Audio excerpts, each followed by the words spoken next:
Querido amigo, hoje temos como alvo estudarmos os capítulos 11 e 12 do segundo livro dos Reis. Muito bem, nesses capítulos nós vamos encontrar as realizações de mais 2 reis de Judá. Vamos estudar sobre a rainha Atália e sobre o rei Joás, o seu neto.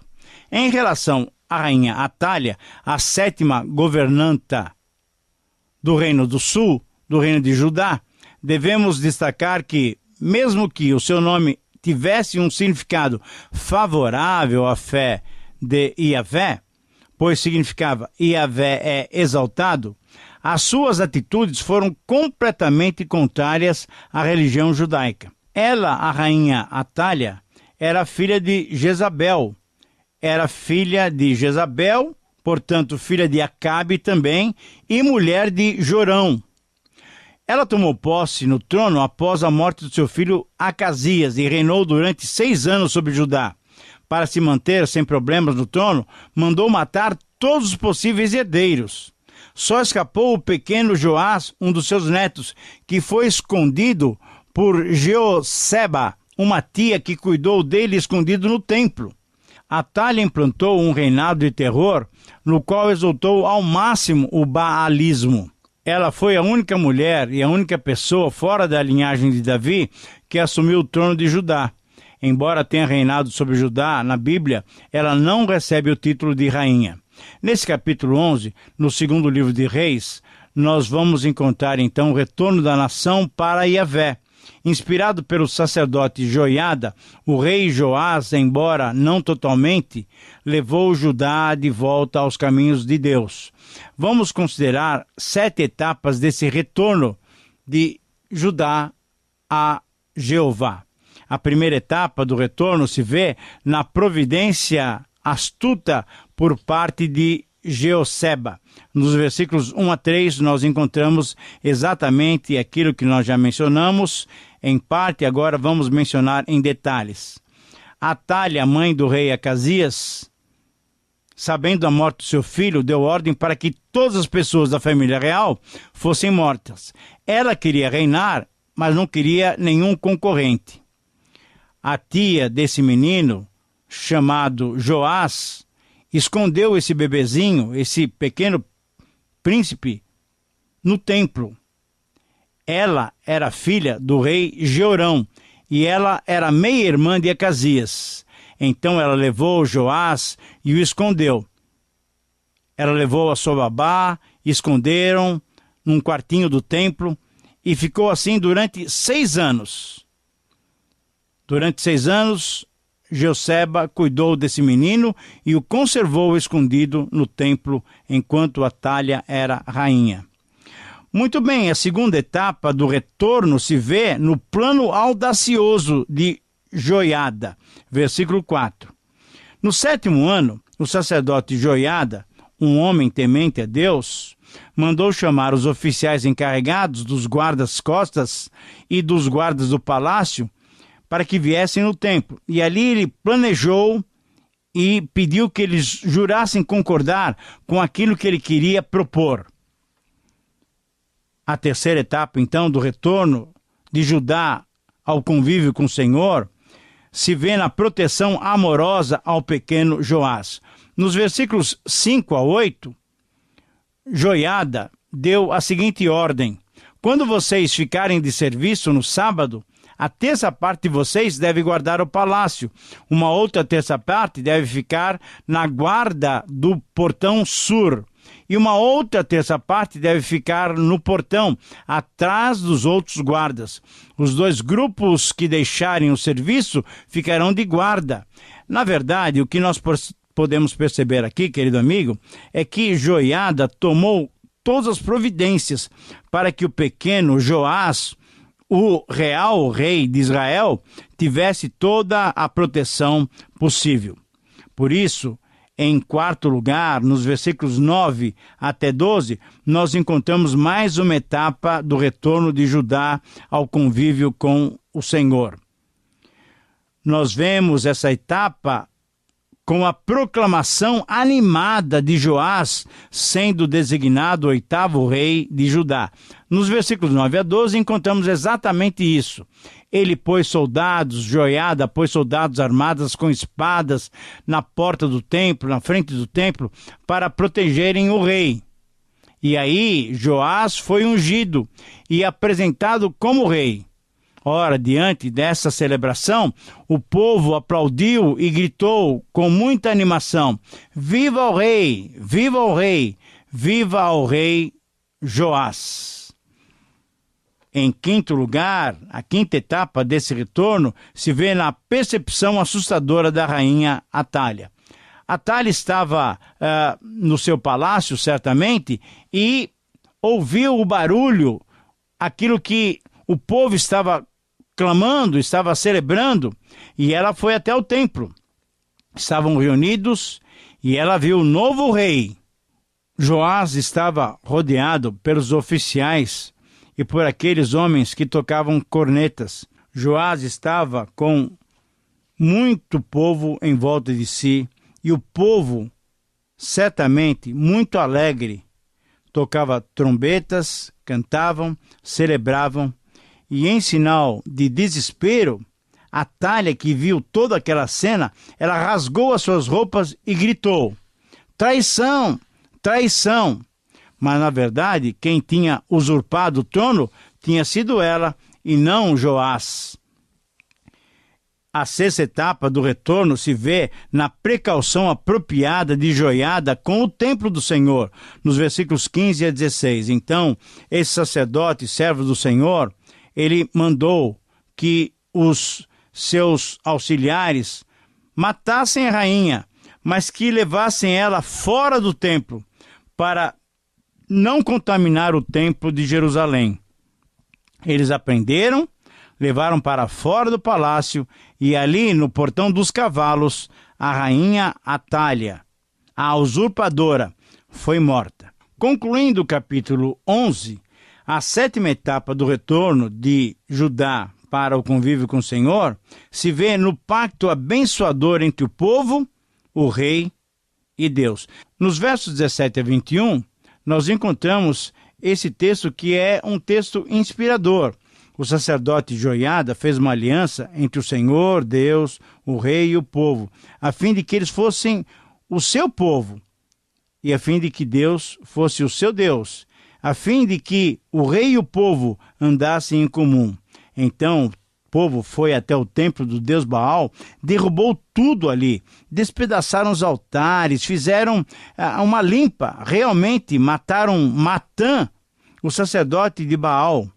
Joiada, então, pôs guardas no templo, e ele e os seus oficiais, a guarda pessoal do rei, e enfim, toda a guarda do palácio, todo o povo foi atrás, limpou todos os ídolos de Baal, todos os postes erguidos a Baal, e novamente Jerusalém estava sendo dedicada ao Senhor. Todo o povo estava feliz, e a cidade de Jerusalém ficou calma depois que Atália foi morta no palácio. Joás, querido irmão, querido amigo, veja que interessante, Joás tinha apenas 7 anos de idade quando foi coroado rei de Judá. Logicamente, nós temos que ver nesse processo todo o grande papel do sacerdote Joiada. Muito bem, terminamos assim o capítulo 11 e temos diante de nós agora o reinado de Joiada em Judá, a partir do capítulo 12, versículo 1, até o capítulo 12, versículo 21. E neste reinado de Joás sobre Judá, nós vamos encontrar também os cuidados de Deus em relação à reforma. Mas antes de chegarmos no texto, nós devemos conhecer um pouquinho mais sobre Joás. Joás, que significa Yahvé tem dado, quando tinha somente 7 anos, começou a reinar. Certamente, esses 6 anos que ele passou escondido no templo, ele foi sendo apenas um bebezinho, apenas um menininho. ele foi sendo instruído na lei do Senhor. Enquanto o sacerdote Joiada era vivo, Joás, certamente orientado por ele, desenvolveu um bom governo. Restaurou grande parte da religião de Yahvé no país de Judá, em Jerusalém. Mas após a morte de Joiada, Joás permitiu a idolatria e acabou mandando matar o próprio filho de Joiada, o profeta Zacarias, que denunciou os seus erros, fazendo-lhe oposição. Joás, então, acabou sendo assassinado por seus próprios servos quando se encontrava doente em casa. Ele foi enterrado em Jerusalém, mas não nos sepulcros dos reis. No capítulo 12, então, nós vamos encontrar a reforma desenvolvida por Joás, pois o seu reinado de 40 anos sobre Judá, com algumas reservas, pode ser considerado como bastante positivo. A história de Joás pode ser contada também, pode ser vista também, no segundo livro das Crônicas, no capítulo 24. Ali nós temos detalhes diferentes que serão analisados quando nós estivermos estudando aquele livro. Mas nós vamos considerar agora 7 cuidados em relação à reforma desenvolvida que reconduziu Judá aos caminhos do Senhor. Muito bem, em primeiro lugar, nós vemos o primeiro cuidado em relação à reforma. Esse cuidado se vê na influência positiva de Joiada sobre Joás. Os versículos são os versículos 1, 2 e 3 do capítulo 12 do segundo livro dos Reis. No 7º ano do rei Jeú, rei de Israel, Joás se tornou rei de Judá. A mãe dele se chamava Zíbia, e ele reinou durante 40 anos em Jerusalém. Durante toda a sua vida, Joás fez o que agradava ao Senhor, pois o sacerdote Joiada o aconselhava. No entanto, os lugares pagãos de adoração não foram destruídos e o povo continuou a oferecer sacrifícios e a queimar incenso ali. Querido amigo, hoje nós temos vivido muitas vezes em nossas cidades, em nossas igrejas, exatamente esse tipo de situação. É o sincretismo atingindo o meio nosso, o nosso arraial de fé, a nossa família de fé. O que é sincretismo? É você pegar detalhes de várias religiões, ajuntá-los e dizer então que essa é a maneira correta de adorar a Deus. Isso faz com que muitas pessoas de outras religiões venham para esse movimento, mas, infelizmente, vêm não transformadas pelo poder renovador e regenerador do Espírito Santo. Aqui, Joás permitiu que houvesse esse sincretismo. Nós temos que tomar cuidado com essa ideia moderna de se adorar a Deus. O segundo cuidado em relação à reforma se vê nas instruções planejadas para a reforma do templo. Versículos 4 e 5, Joás, já agora assumindo a sua postura como rei, chamou os sacerdotes e mandou que eles juntos fizessem uma coleta, juntassem todo o dinheiro recolhido no templo para reconstruírem, para reformarem o templo de Jerusalém. Cada sacerdote seria responsável pelo dinheiro trazido pelas pessoas. O que vemos aqui, querido amigo, é que temos um princípio de organização, de tesouraria. Portanto, em terceiro lugar, o terceiro cuidado em relação à reforma se vê na inércia percebida pela falta do desenvolvimento das obras. Assim como acontece em nossas igrejas, muitas vezes as obras ficam demoradas, os planos não saem do papel. Nós muitas vezes ficamos vendo até fora das igrejas, até na nossa nação, planos mirabolantes, tudo bem feito, tudo bem organizado e muitas vezes até com os recursos, mas falta vontade política de colocar a mão na massa. No 23º ano do reinado de Joás, os sacerdotes não tinham começado a fazer nenhum conserto. Então Joás chamou Joiada e chamou os outros sacerdotes. Nós precisamos começar a reconstrução. Se passaram 23 anos e nada aconteceu. Então, um quarto cuidado em relação à reforma se vê no incentivo programado desenvolvido por Joiada. Diante daquela palavra de Joás, Joiada entendeu que eles estavam falhando, que os sacerdotes que eram responsáveis pela obra estavam falhando. Portanto, o quarto cuidado em relação à reforma se vê no incentivo programado desenvolvido por Joiada. Nos versículos 9 a 16, nós encontramos exatamente isso. Joiada, então, preparou uma caixa, quase como um gasofilácio, com abertura na tampa e pôs ali perto do altar, e todo o dinheiro que os sacerdotes recolhiam era ali depositado. Quando a caixa estava repleta de dinheiro, se tirava esse dinheiro com controle corretamente e se dava para os construtores. E assim, pedreiros, carpinteiros, cortadores de pedras, enfim, todas as pessoas que poderiam trabalhar na reconstrução, na reforma do templo, recebiam dinheiro, eram pessoas honestas e rapidamente trabalhavam, e assim o templo foi sendo reformado. Querido amigo, o que nós aprendemos apenas nesses versículos é que devemos colocar os nossos dons aos cuidados do Senhor. Se o Senhor tem dado recursos, nós devemos administrá-los bem. Acúmulo não adianta. Guardar dinheiro não adianta. Podemos sim usar os recursos que Deus nos dá, porém com sabedoria, para a sua honra e para a sua glória. Por isso, o quinto cuidado em relação à reforma se vê na inteligência prática de Joás diante dos ataques dos sírios a Jerusalém. Muito bem, depois do templo estar já reformado, numa mesma época, o rei Azael da Síria atacou a cidade de Gate e a conquistou. A cidade de Gate, você deve se lembrar, era uma cidade da Filistia. Mas depois ele resolveu também atacar Jerusalém. Então o rei Joás, que era um jovem ainda, mas muito sábio, ele pegou todas as ofertas que Josafá, Jeorão, Acasias tinham acumulado no templo, haviam separado para Deus, e junto com essas ofertas, ele pôs as suas próprias ofertas e também o ouro que havia no tesouro do templo, e enviou esse presente para o rei Azael. Então o rei Azael desistiu de atacar Jerusalém.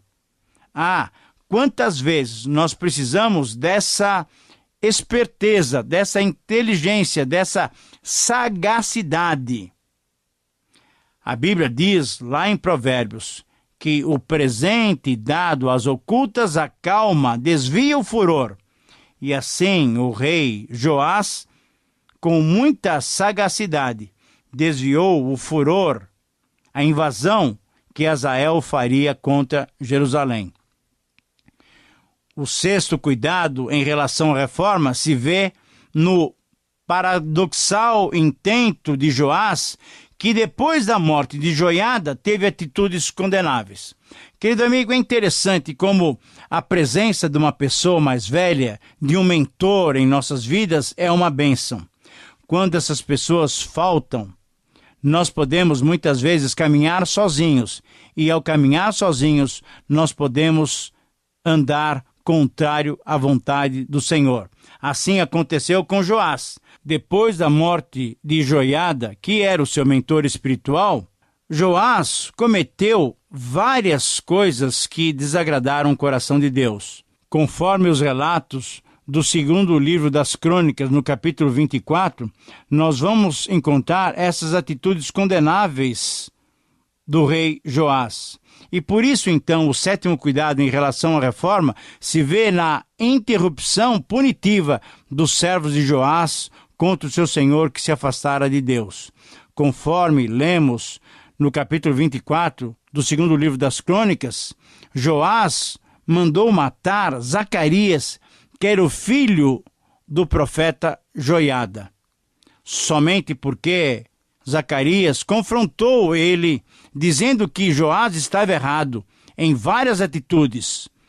Simplesmente, Joás esqueceu dos benefícios que Joiada lhe fizera e mandou matar Zacarias. Querido amigo, uma vida bonita, um homem reformador, porém, no final da sua vida, por não ter uma companhia firme nos princípios do Senhor, se desviou e acabou sendo punido com a própria morte. Por isso, seus servos, nos versículos 20 e 21, assassinaram Joás, porque tinha se desviado dos caminhos do Senhor. Que o Senhor nos poupe dessa situação, mas que o Senhor nos conceda condições de andarmos nos primeiros passos de Joás, um homem que dependeu de Deus, ouvindo o conselho de Joiada, o servo de Deus. Que o Senhor lhe dê condições também de aplicar essa mensagem e essa prática à sua vida. Que Deus o abençoe. Muito obrigado pela sua companhia e até o próximo programa.